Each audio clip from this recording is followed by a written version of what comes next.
So I'm gonna be moving the front wheel here on my 300L Rally. So this right here, this axle bolt is a 12 millimeter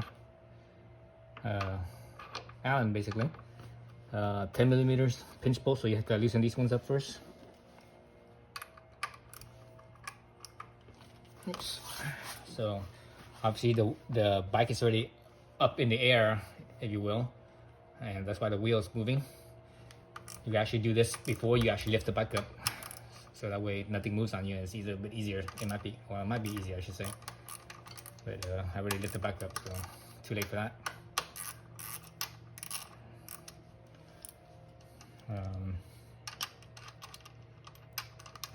So I don't think you have to take these ones all the way off. Well, let's see.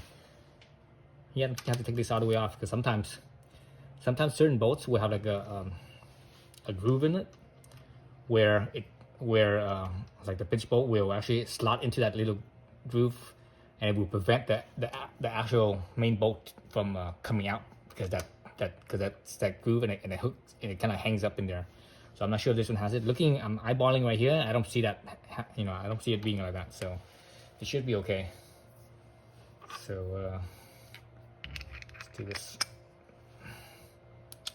Move this side over here. Get off the ground here, so it has some leverage.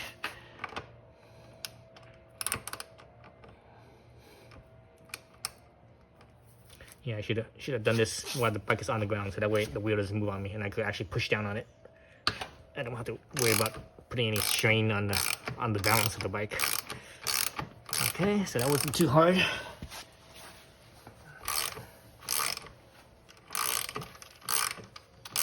Both of these are completely loose, I think. No, not completely loose. Let's get them all the way loose there.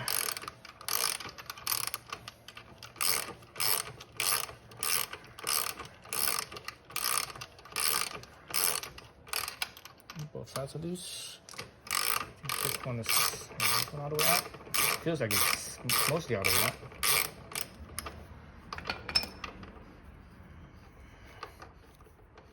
That was still hard. So using too much effort there.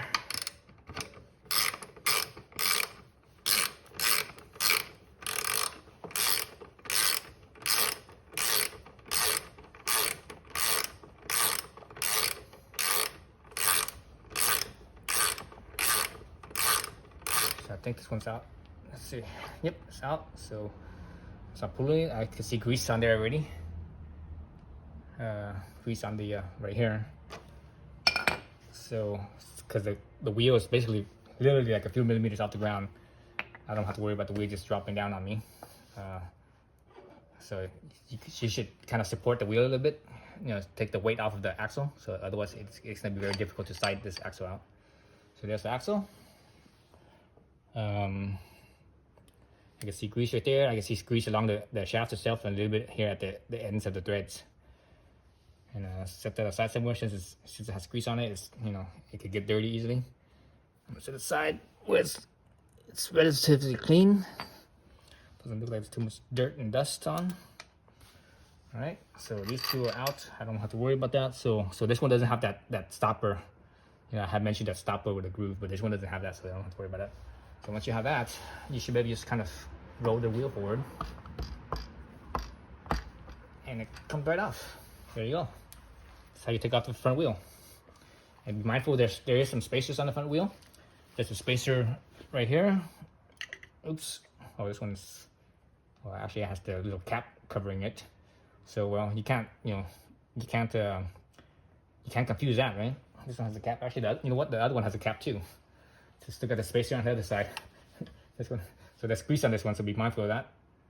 So you can get grease everywhere. So there's another spacer right there. They look practically identical.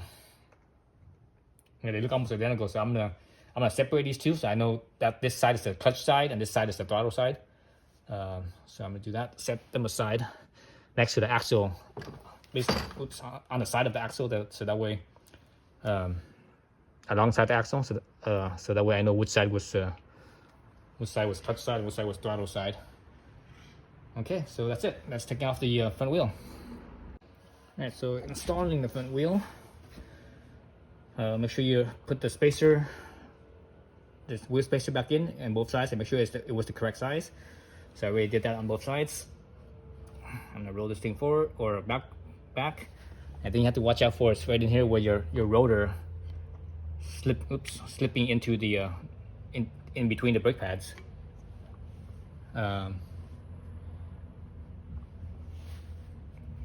Slip in between the brake pads. While you're doing this, mind the wheel spacers on the two sides because they get knocked off. So it's always easier taking this thing off than it is putting it on, because take it off, you don't have to worry about aligning it.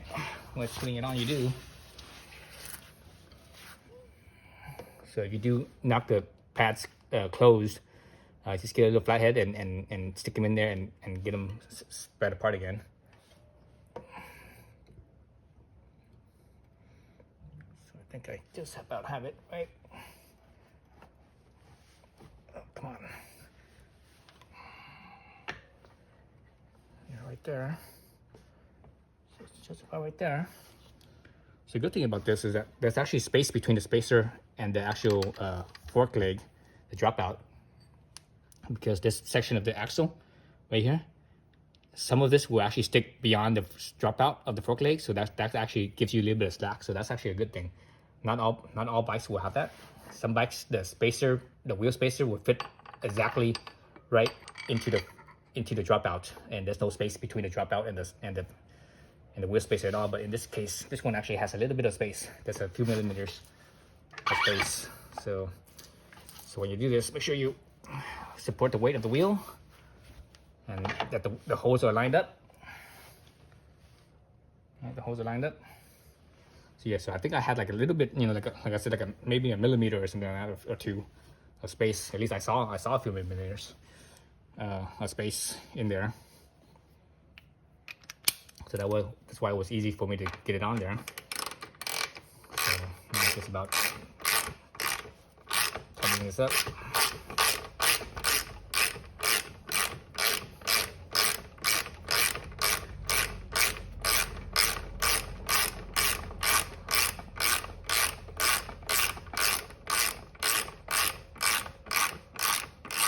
I'm not sure what the torque spec on this is. The torque is probably, yeah, I don't know what the torque spec is. Let me go check the service manual and see what the torque spec is on this. But before I do that, let me show you what I was talking about as far as the spacer between the two. Space between the two. So on the clutch side, there's no space at all. The spacer, look down where the wheel spacer down here. There's no space between the spacer and the fork dropout at all. But on this side, it's kind of hard to see. You see that little strip of grease down in there? Shoot, it's kind of hard to see because the freaking camera lens on the phone is on the left side here. So anyway, you see that little strip of grease that's down in there. Let me see if I can focus in that spot. So a little strip of grease that's down in there. That strip of grease is so that's this side is the spacer and the other side is actually the axle. The other side of the grease is actually the axle. So you have like, I don't know, what is that? Maybe 3 millimeters or so of space between the dropout and the wheel spacer. So when you put in the wheel in, that little bit of slack actually helps a lot. If the spacer was like perfectly against the axle, the fork dropout, putting it in is a lot more difficult. So that helps a lot. Again, not all forks are like this where it has that space. A lot of them are not. So let me look at the service manual, see how much torque needs to be on here. Considering the size of this, I'm gonna say that the torque spec here is probably like maybe 75 foot-pounds. But let me go double check. Okay, so I checked the torque spec for this axle. It's 51 foot-pounds. So let's look at this. So I have it at 80 right now. That's because that's for the car. Lug nuts on the car. 51 is 51 foot-pounds. Let's see what unit that is in Newton meters. In inch pounds is 612. Newton meters is 69 Newton meters. And okay, back to 51 foot-pounds. Okay, so that's what that is. So even before I'm gonna tighten this up, I actually dropped the front end down. So now it's actually off the it's off the stand now. So basically the weight is back on the front wheel. So that's one thing you want to do to make sure that everything is settled properly before you tighten it up. All right. So I got my 51 foot-pounds, and I just tighten it down.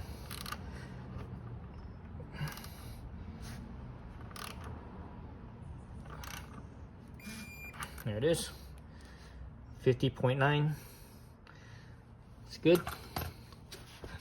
And I just tighten up the pinch bolts here. 10 millimeters. No, so 12.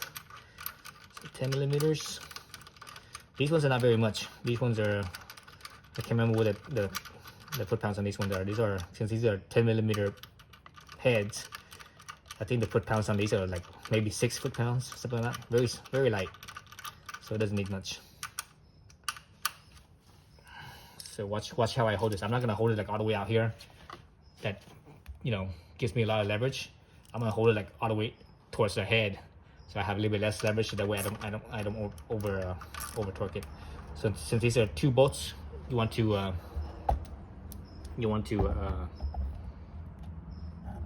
go back and forth on tightening them. You don't want to just tighten one side to whatever torque it is, because once you start tightening the other side, the first side will actually start to loosen. So you tighten a little bit, and you just go back and forth until it feels like it's proper. So, oops.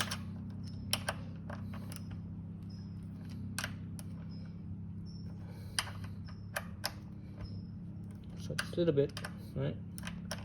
So you do that about, I don't know, half a dozen times between the two, you should be good.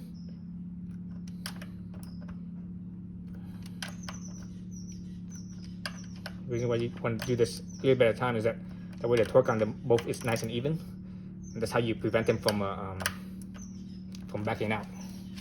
Because if you torque one down to the torque, then the other one you torque it down to the torque, this other one will loosen up, or will actually have less torque, even though it seems like it's the same, but it's not. Over time, the first one that you did, it will actually loosen and it could back out on you. All right, so that's front wheel off and on. That's it. Pretty easy. Easy because, you know, the brakes are not interfering with the wheels when you take it out. There's a little bit of space between the wheel spacers and the dropouts. There's yeah, this is one of the easier wheels to take on and off for sure.